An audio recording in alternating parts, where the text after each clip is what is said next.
재판 독립을 외친 대법원장. 여당 중진도 추미애 급발진을 공개적으로 우려했습니다. 급발진 사고는 대책도 없습니다. 잠시 후에 급발진 발언 들어보겠고요.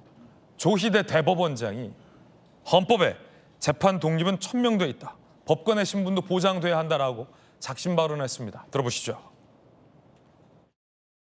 우리 헌법은 재판의 독립을 천명하고 법관의 신분을 보장하고 있습니다.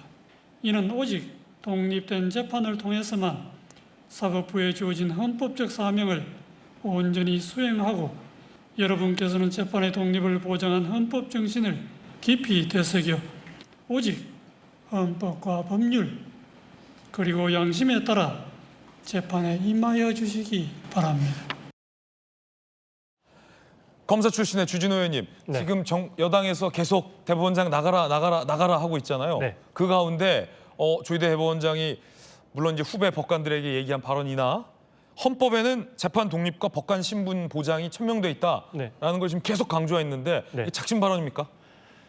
헌법상 나오는 당연한 얘기이지만 보통 대법원장은 발언을 잘 하지 않습니다. 그러니까 정말 작심하고 발언한 것으로 봐야 되고요. 그만큼 사법부 독립을 침해하는 현재 상황을 굉장히 심각하게 보고 있다는 것의 반증이기도 합니다. 그리고 그 조희대 대법원장 같은 경우에 헌정사상 처음으로 대법원장을 국회에서 청문회를 하겠다라고 하거든요. 네. 근데 무슨 개인 비리가 있는 것도 아니고 결국 이재명 대통령에 대한 유죄 선고를 한 것에 대해서 대법원 판결의 당부를 좀 따지기 위해서 청문회를 한다는 거잖아요. 이게 아주 후진 국가에서도 일어나진 적이 거의 없는 일이고요. 재판 왜 이렇게 했냐라면서 네. 국회가 청문회하는 건 예. 후진국에서도 없다. 네. 그리고 국회에서 사실상 재판하는 것과 마찬가지지 않습니까? 상권 분립이 뭐 위협받는 수준이 아니라 상권 분립을 완전히 깨트려 버리는 거거든요. 그걸 이제 일당 독재 국가라고 하지 않습니까? 그런 것처럼 이거 굉장히 위협적이고 추미애 법사위원장이 이번에 굉장히 무리했던 장면은 갑자기 그 긴급 의제로 잡았어요. 그러니까 민주당 내에서도 내부 논의가 안 된 겁니다.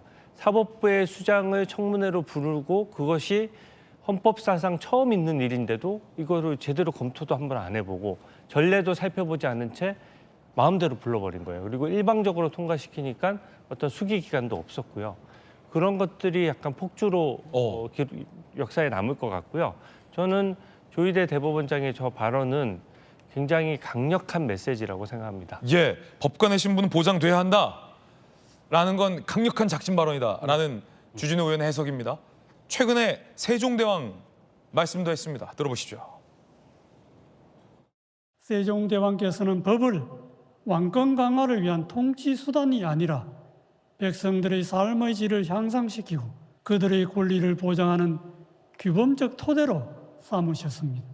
이처럼 백성을 중심에 둔 세종대왕의 사법 철학은 시대를 초월하여 오늘날 우리가 지향해야 할 사법의 가치와도 깊이 맞닿아 있습니다. 세종대왕은 법을 자기의 왕권 강화를 위한 통치 수단으로 쓰지 않았다라는 발언도 상당히 의미심장합니다. 민주당에서는 이 발언에 대해서 상당히 반발하기도 했었는데 시즌2가 나온 겁니다. 2탄 헌법에 재판 독립과 법관 신분은 보장돼 있다. 박정우 의원님께서는 어떻게 들으셨습니까?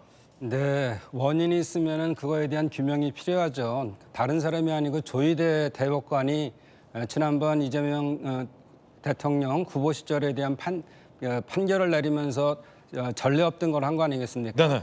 1심에서는 유죄고 2심에서는 무죄였는데 그러면은 이제 3심을 가게 돼 있는데 그걸 전원 합의체를 만들어서 그것도 7만 페이지에 달하는 것들을 검찰의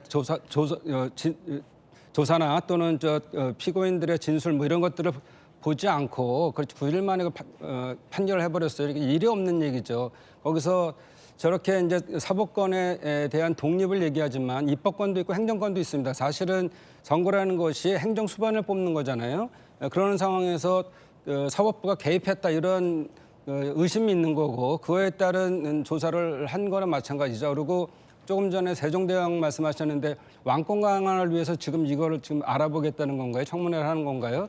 일반적인 국민들이 불합리한 판결을 받았을 때의 최애 수단은 그래도 입법부가 국회가 그걸 견제해야 되는 거 아니냐 이런 차원에서 이것을 재판에 대한 진행 중인 재판에 대해서 결과를 들여다보려는 것이 아니고 이것이 행정 절차, 사법의 행정 절차가 제대로 됐느냐를 지금 따지는 거잖아요. 그래서 이것 자체가 결국은 청문회법, 국회법에 보면 청문회를 할 수 있는 근거가 121조 있습니다. 이걸 가지고선 결국은 최후의 수단, 독립을 위해서 더 필요한 거죠. 사법부가 잘못했으면 그냥 아무 견제 없이 갈 수는 없는 거 아니겠어요. 그래서 국회에서 입법부에서 이런 견제하는 것이다 이렇게 말씀드릴 수 있습니다. 예, 왕권 강화하느라 청문회 열겠냐? 아니다.